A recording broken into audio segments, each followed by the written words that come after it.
So welcome everyone. For those of you watching the video, my name is Dr. Philip Phillips. I'm Associate Dean of the University Honors College at MTSU. I'm pleased to have with us today Dr. Weil, Dean of the Honors College, and we welcome you here. This is a class, but it's also an event that is open to the public. And the theme for the lecture series is spaces and places. One of the goals of the lecture series and of the Honors College is to expose all of us to a variety of approaches to looking at the world, to encourage us to think beyond our own disciplines and to think in a multidisciplinary and an interdisciplinary way about the world. And so one of the ways that we try to achieve that is we invite speakers from different departments around campus to talk about the topic from their own unique perspective and bring their expertise to bear on the subject. And we've had some very good presentations so far, and we've got many great presentations lined up, including today's. So it's my pleasure to welcome Dr. Alisa Hass as our speaker today. She's an associate professor in MTSU's Department of Geosciences and a hazard climatologist whose work focuses on how meteorological hazards affect populations. She is especially interested in how urban residents are exposed to extreme heat, how one's perception affects the protective actions one employs, and how adaptation and mitigation interventions in urban areas reduce urban heat exposure and heat-related health issues. Sort of ironic today, as we were discussing earlier, that on a day when our topic is going to concern extreme heat, that our temperature has come down. So it's kind of like, bringing an umbrella with you and it causes it not to rain. So we can thank our speaker perhaps for this nice fall weather that we are enjoying. Dr. Hass has developed numerous community-engaged scholarship programs with entities such as the Nashville Mayor's Office, Cumberland River Compact, and the National Weather Service. These programs include heat mapping urban Nashville, developing new methodologies in personal heat exposure research techniques, developing an extreme heat educational and research program for teenagers in urban Nashville, and investigating responses and perceptions to an unwarned tornado in Murfreesboro.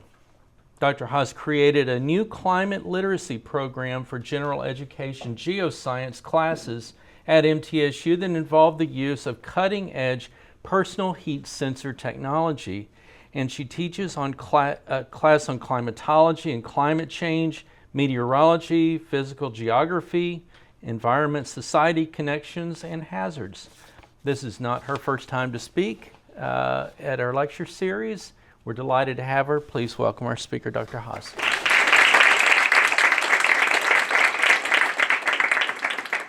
Thank you. You're welcome for the fall weather. I love fall weather.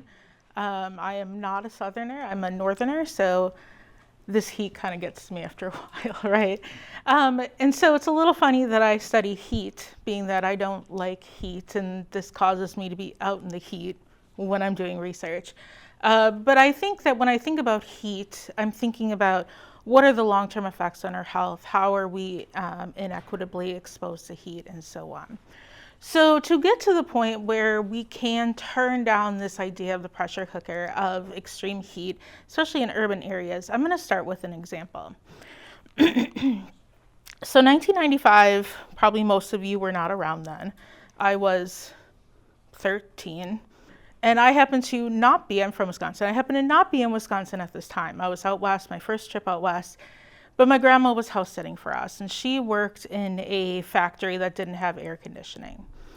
So during this heat wave, the temperature up north got up to 115 degrees Fahrenheit.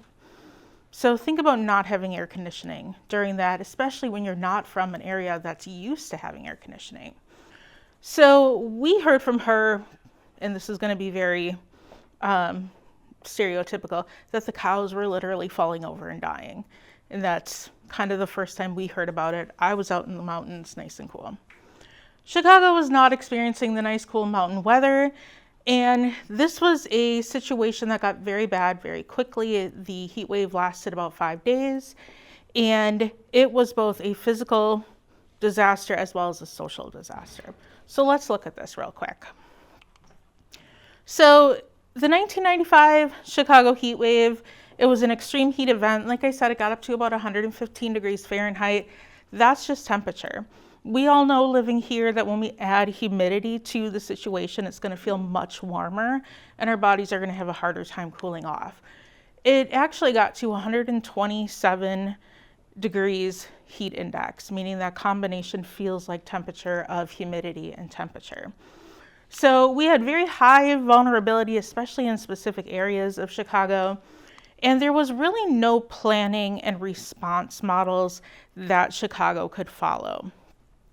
So we had power and water go out, which means our cooling shelters shut down. You can't have a cooling shelter without a cooling method, right? Air conditioning.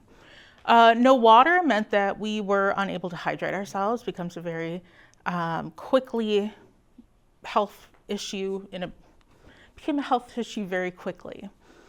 We ended up also having lack of access to health facilities. So I'll talk in a second that there were actually neighborhoods without any healthcare facilities, but there was also no plan in place, no centralized plan throughout Chicago as to how to handle thousands and thousands of people who needed medical care within a short period of time. So it ended up being that if you did end up getting in an ambulance, they were just driving you around town because they had nowhere to go with you, which means that ambulance was now out of service, and that makes everything kind of worse for everybody. The worst part about this is that the local government officials, the mayor and so forth, it got hot, so they all left the city and they went out to cooler locations, so they were not here to help the response situation.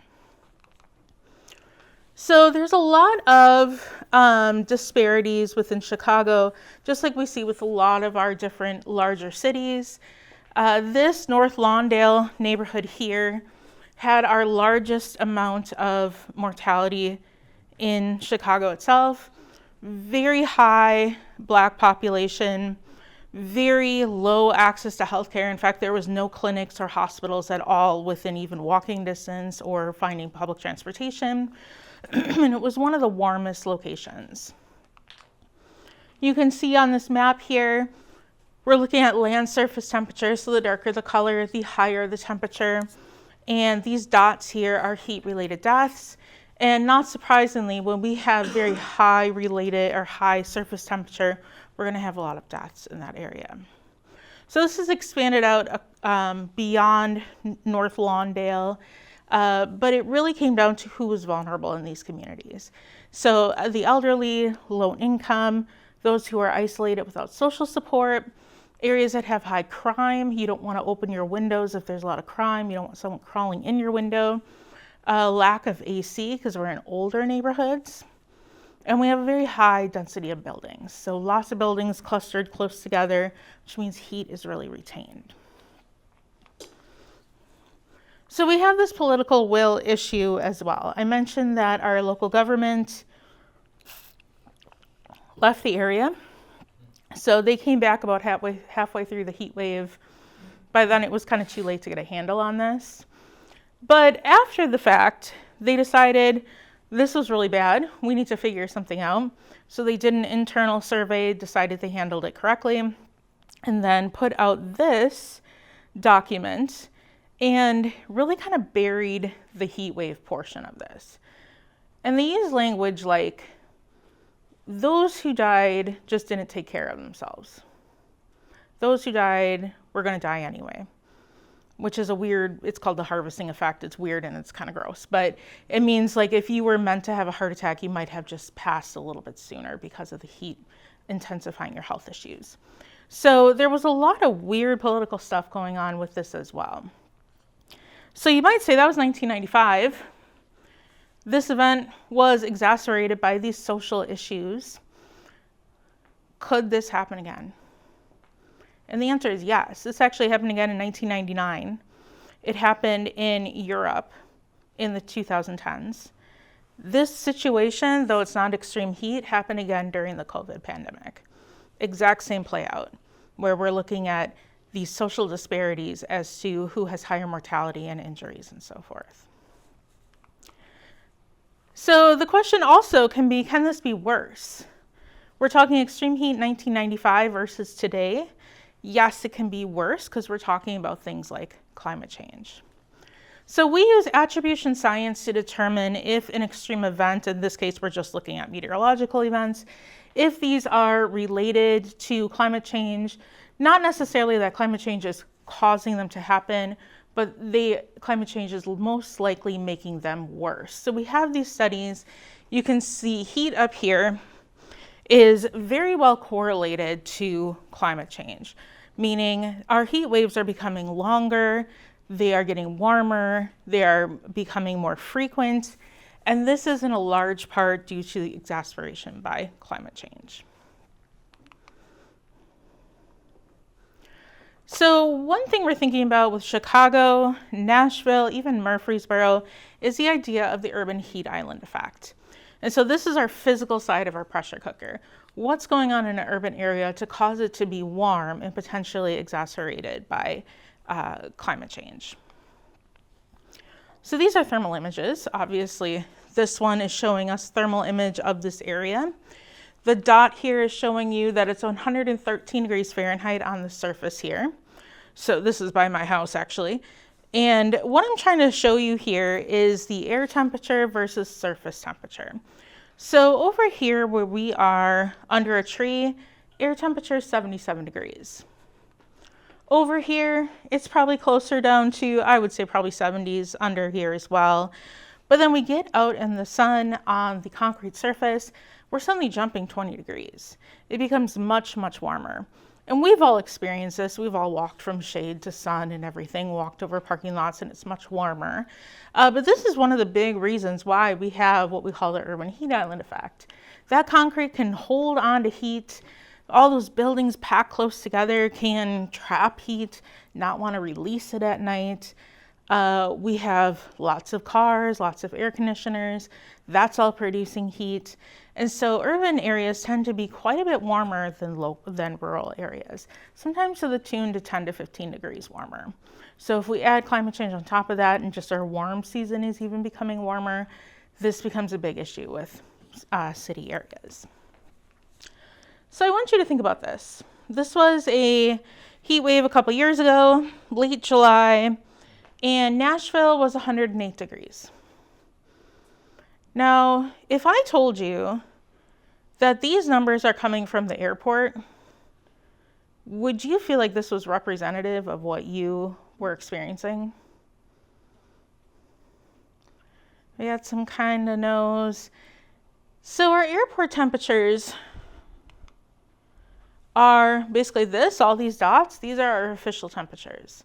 So when you hear National Weather Service in Nashville say the official high was X, and this was at the airport at BNA.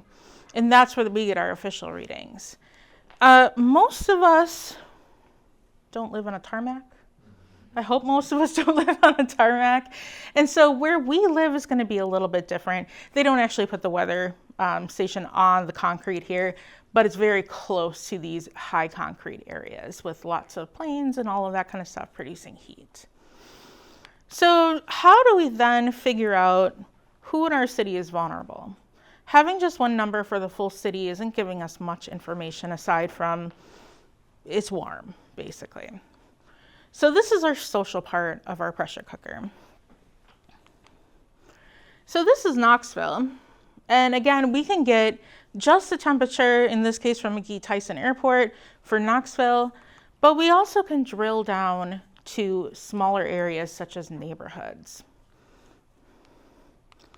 So if I show you this neighborhood versus this neighborhood, which one do you think will be cooler?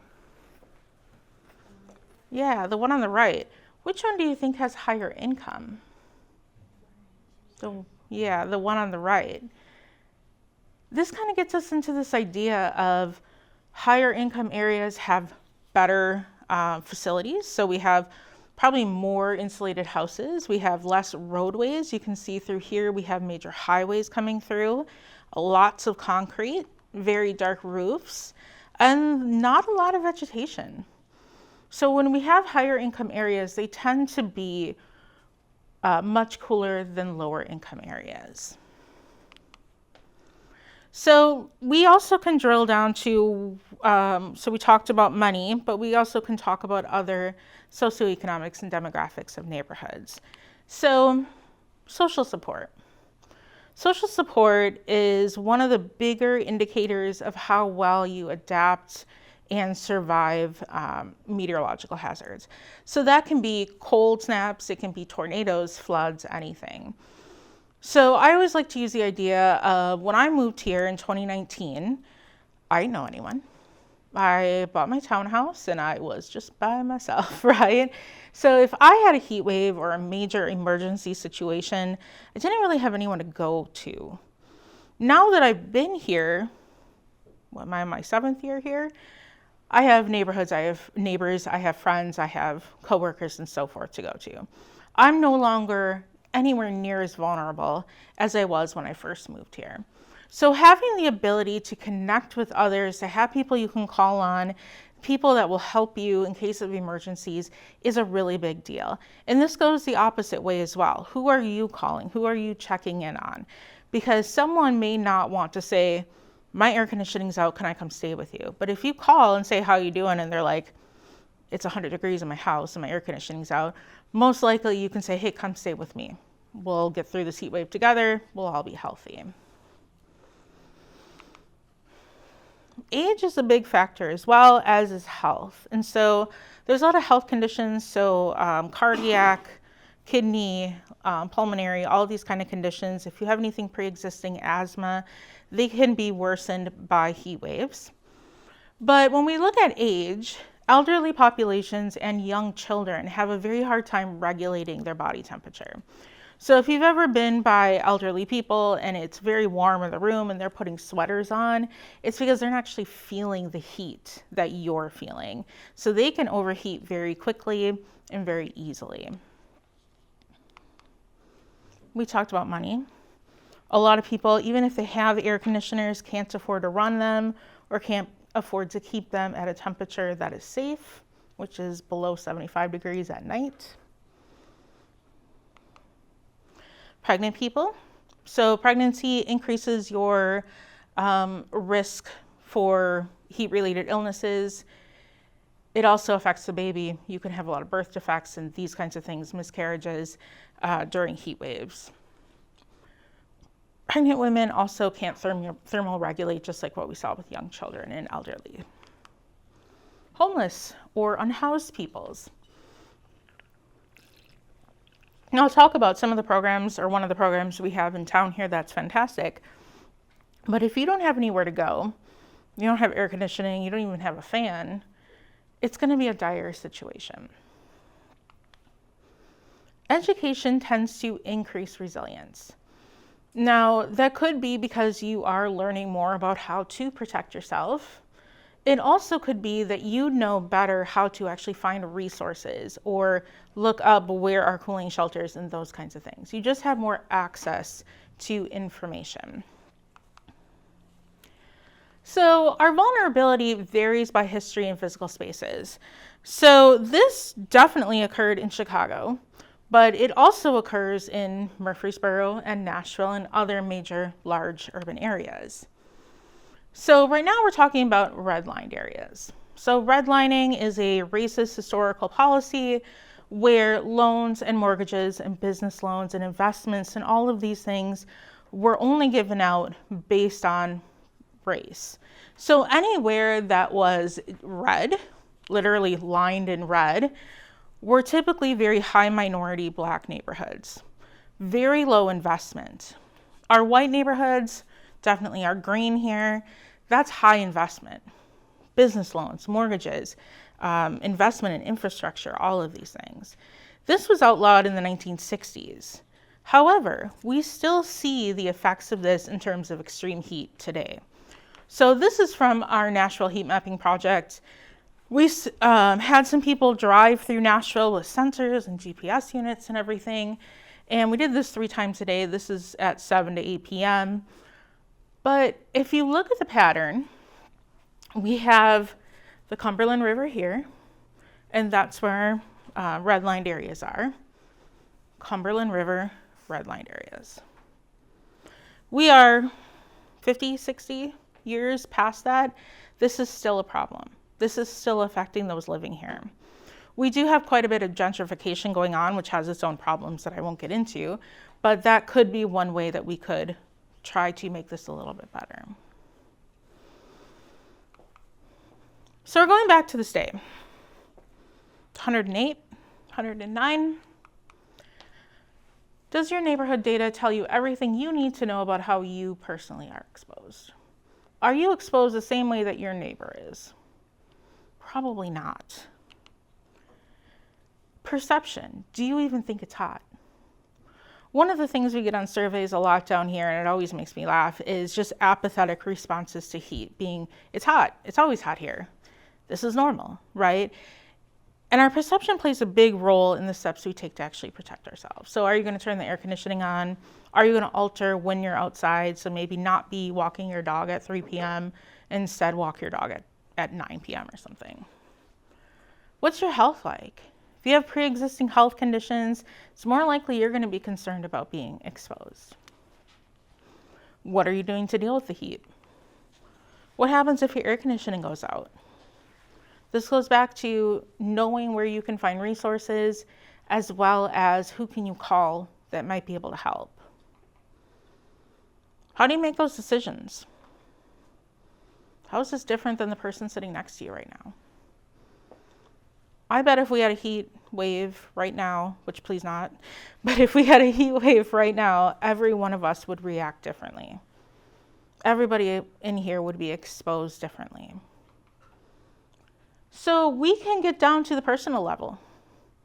We do a lot of work with these little sensors. If you've been in Introduction to Earth Science or Physical Geography in the last year and a half, you may, depending on the instructor you had, you may have worn one of these sensors. We were looking at how are you exposed over a 2-day time period. These are some students that wore them at a different university. This is one of my colleagues, Dr. Amanta Blanco, and she helps me a lot with these kinds of things. But we can put sensors on people. They're not tracking, they're just temperature and humidity and day and time. That's all we get off of them. But it gives us a really good idea every 5 minutes of how you are exposed. And there are vast differences. In one of our studies in Knoxville, I had one person that was consistently exposed to 120, 130 degrees, maybe even higher. When I went to talk to him to see if it was just like the equipment went crazy, right? It turns out he worked in front of a brick pizza oven. So that's actually what he was exposed to. So we left that in. We've had other people that were just sitting flatline at like 60, 65. And they're like, well, it was hot, so I just played video games. And I feel that. I'm not a video game person, but I feel the air conditioning. So we are very vastly different in how we're exposed. This is the results of our youth exposure. And what we did is we had our youth put a bunch of sensors around their house. And so that's what you're seeing in the blue here. The dark blue is heat index, the light blue is temperature. And we wanted to see what their house was looking at, like throughout this entire time. So they collected data for about 6 days. This is their actual exposure. So you can see when they're outside during the daytime, some of them got a little cooler even. I'm thinking they were most likely sitting in front of like a AC in their car or something like that, or a cool spot in their house. But we can look at these. This is an average of all of our participants, but we can pull these out into individuals and see how different they are. They were very different because we had people who were lifeguards. We had people who worked in like libraries and so forth. So you can imagine the difference in exposure.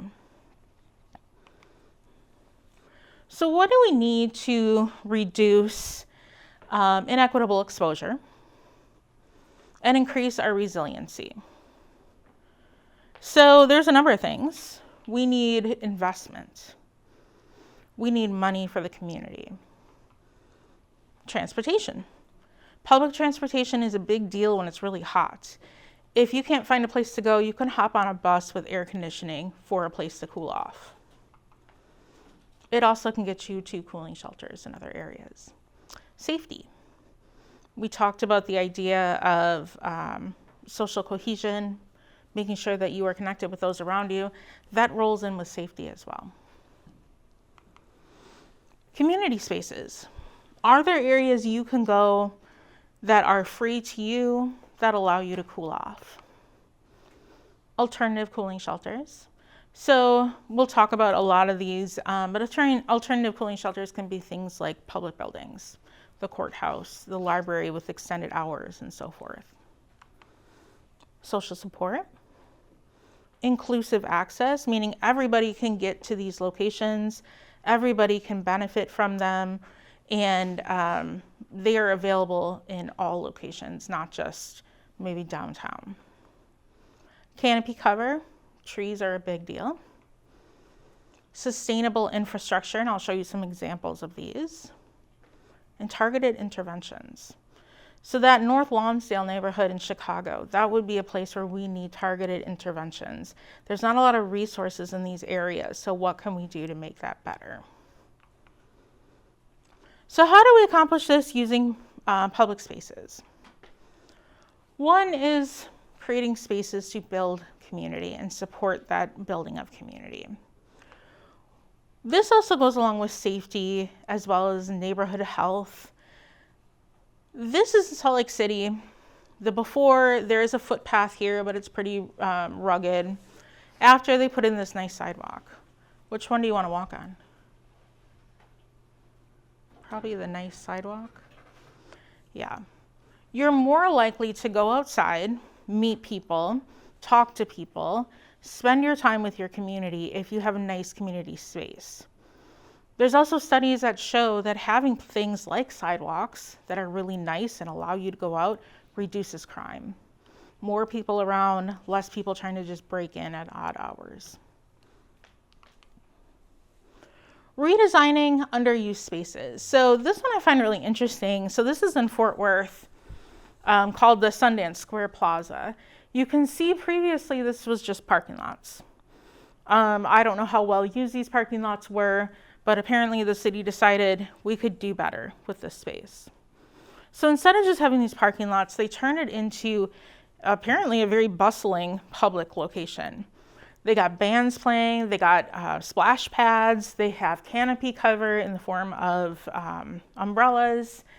They have all sorts of stuff. I'm guessing they probably put their farmers market here as well, just like we have a farmers market downtown.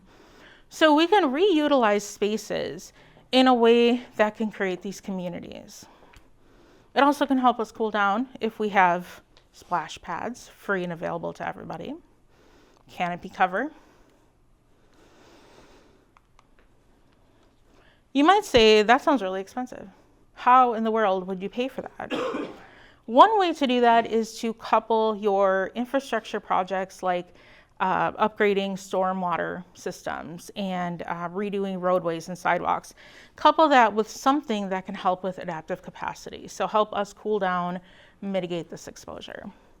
So this is in the Netherlands, and I like this one because it's both a retention pond for when there's flooding, which is what you're seeing here, but it also is kind of like a youth area. So there's like basketball and sports, as well as skateboarding and so forth in this area. And apparently it's really popular, but it also has, so it has this retention pond capacity, but underneath these green areas and the one up above here too, are big capsules that hold a ton of stormwater, meaning we're not overwhelming our stormwater systems and we're actually feeding the vegetation that's there.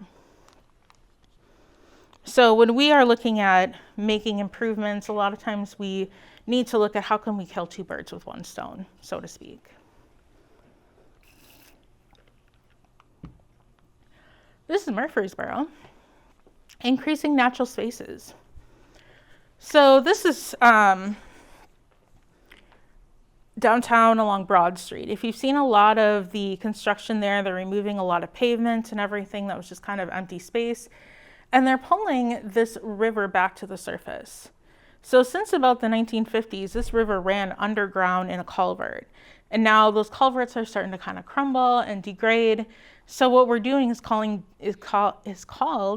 daylighting this river, meaning we're bringing it back up to the surface. So it looks really cool. Like when this is going to be done, I'd hang out here. This looks awesome. This is going to be downtown. It also is going to have the connectivity idea, meaning the second phase of this is going to have this park here connect over to our greenway system as well. So we'll have that connectivity. We can go to Murphy Spring, go to the Discovery Center, walk to downtown, have this really nice area that you might actually want to hang out in. Probably dip your feet in that river, have some shade. It's a really good way for adaptive capacity in a way of bringing our downtown kind of back to life, as well as increasing economic investments there. Increasing canopy cover. So we saw those images of those neighborhoods where one was really green and one was very heavy in concrete roads, buildings, and so forth. Having a lot of canopy cover, of course, provides shade, but it also provides cooling. So we cool our bodies through sweating. Our sweat will get on the surface of our skin and evaporates off, takes heat with it. Trees do the same thing. They release water or liquid. That evaporates off, it takes heat with it. So whenever you're walking and you walk under a tree, it feels maybe a little bit more humid, but much cooler. That's what's happening. So Route Nashville is a really big part of Cumberland River Compact in Nashville. This map is actually a little bit old. I couldn't find the new map, but all these dots are trees that have been planted. They're aiming for, I think, something like 100,000 plus trees. The different colored dots are different types of trees. So we're planting native trees, hoping to increase canopy cover. Same with Cumberland River Compact, we have depave programs. Meaning if you have an area that's just concrete, like we see downtown on the other side of Broad, there's a lot of areas that are just concrete. We can break that concrete up and plant vegetation there, which that in and of itself will help cool down. Concrete really holds on to heat. So education programs. I mentioned that having an education is very important in terms of determining where are there resources, how do you actually adapt to various types of hazards. So we also can provide informal education programs. And you heard Dr. Phillips talk about how we developed youth-based programs up in Nashville. So these are spaces where we can get people involved. They can collect data. This was our heat mapping situation. This is actually on campus where we were doing a little bit of heat mapping on campus. But we can develop programs where people not just sit in a room and learn about things, but actually go out and collect their own data, make their own analysis, and learn more about what's actually happening and what they can do about it. Green roofs. We also have the idea of cool roofs. So this is a green roof here in Seattle. So you see all the vegetation here. That can collect rainwater. It also will help cool the top of the building. That reduces energy usage in the building, which means less exhaust coming out, less heat. So green roofs are very important. Cool roofs are typically roofs that are very light in color, meaning they're going to reflect a lot of sunlight. Get that sunlight out of that city, it's not going to be as warm. And then in these investments. So investments to increase access specifically. So in Murfreesboro here, we have Murfreesboro Coal Patrol. Fantastic organization. Very big in helping not just with the coldest nights in the winter, having shelter for people, but also in the summer where we have extreme heat and people need a place to go. Other ways we can do this, increase public transportation. Get people from point A to point B, hopefully in a free way, in a cooling way. Open public buildings with AC. So if we have a public building that closes at 5, maybe we can keep it open a little bit longer. Keep pools and splash pads open longer. Install misters. I know when I go pick up groceries at Kroger. In the summer, they have misters on the sidewalk for the people bringing the groceries out, and that's really nice. And spread the word. Communication is a big part in how we as a community handle this situation.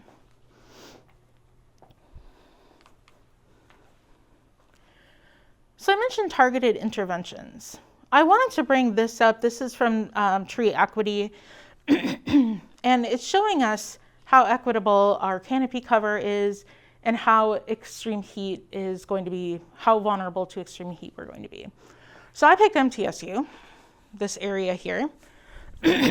Unfortunately, we do not have a good tree equity score. Our current canopy cover is 14%. Our goal is 50%. We are in the highest priority. We're ranked 81 out of 88 block groups in Murfreesboro. This is not just campus, this is the area around campus.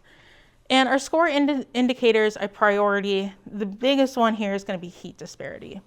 Campus and around campus here, this Murfreesboro block group, or the MTSU block group, is about 10 degrees Fahrenheit warmer than the average location in Murfreesboro. So us walking on campus in the summer becomes a really big health issue, especially if you're sitting outside a lot, doing a lot of studies, sitting at a picnic table and so forth.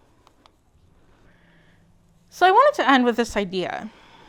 At heart, I'm a geographer, I'm a physical geographer, and we think about space and place perhaps a little differently than others. So for us, space is a physical space. This room is a physical space. Murfreesboro is a physical space. But when you're living somewhere, you want to transform that into place. And place is something that you have a connection to. You feel comfortable, you feel safe, you feel something that when someone says, "Where is home?" That's my place. I love it there. I can go downtown and have all these resources available to me. I have good community support. So really our goal is to create very equitable and safe communities that can provide everybody with cooling, safety, and ability to survive these bigger events. So thank you very much.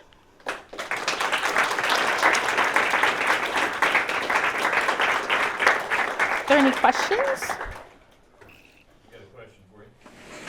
So one of the things I found as a homeowner is it's very inviting to buy a house with lots of trees, but it's very expensive. You get a storm, it can literally cost thousands of dollars. Yes. Now, what do you do with that? What do you, somebody like me who would like trees, but I've had enough payments. Yeah. No, completely understand that. And some of this could be the type of tree. So Bradford pears are very popular here. They're not going to last. They grow really fast. They're not going to last very long. In like 10 years, 15 years most. They tend to split. They're going to fall over. They also crowd out native species and so forth. So that's one of the things, is getting a native species that's very strong and adapted to this environment. Other ways we can do things is just being selective about what we're putting in. So rather than having a whole ton of trees, just have like one big shade tree in an area that's going to maybe cover your house to reduce your bills and so forth. But I completely agree, it's extremely expensive. We just took down a tree in front of my house recently because it had died, and that was a lot of money. The stump is still there, and it will probably always be there. It's very expensive. Yeah.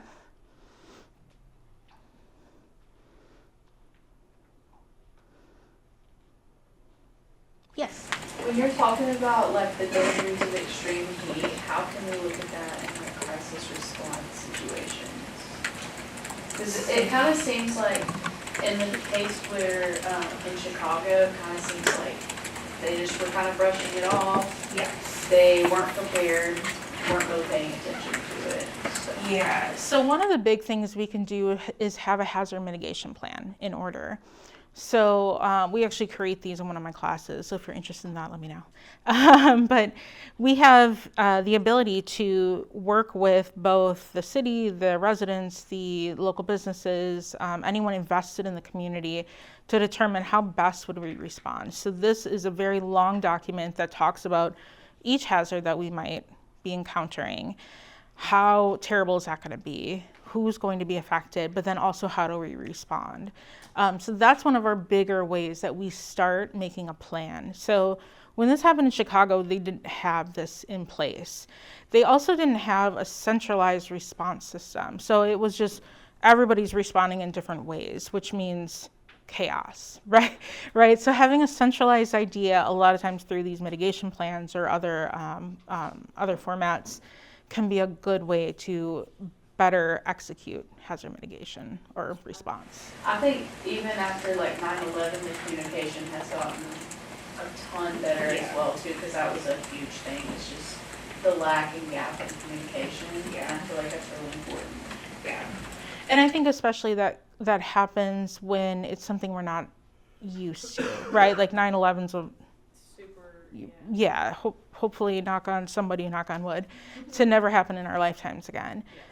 Same with in Chicago, these heat waves like this don't happen that often. So I'm sure they were probably thinking, well, if it happens, it'll be fine, and people get to the hospital, and what's the big deal? But it turns out to be a much bigger problem when it actually happens. Yeah.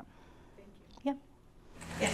So if you're thinking about implementing those kinds of programs, how would you go about getting support? I mean, we talked a lot about the idea of it being an issue that lower income communities are more affected by, so how would you get the investment or the support that you need to raise? Yeah, so that's always a hard part, right? And then also getting your community to come together to agree on anything. But support can come from the city, especially when you have those infrastructure projects. You also can get like nonprofit support. So when we saw Root Nashville, we also have other programs within Middle Tennessee as well, and there's more Treesboro here in Murfreesboro.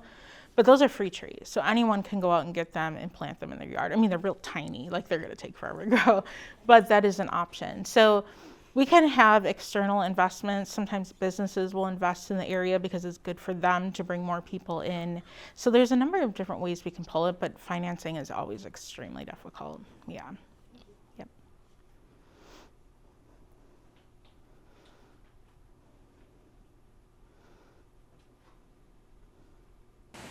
Other questions?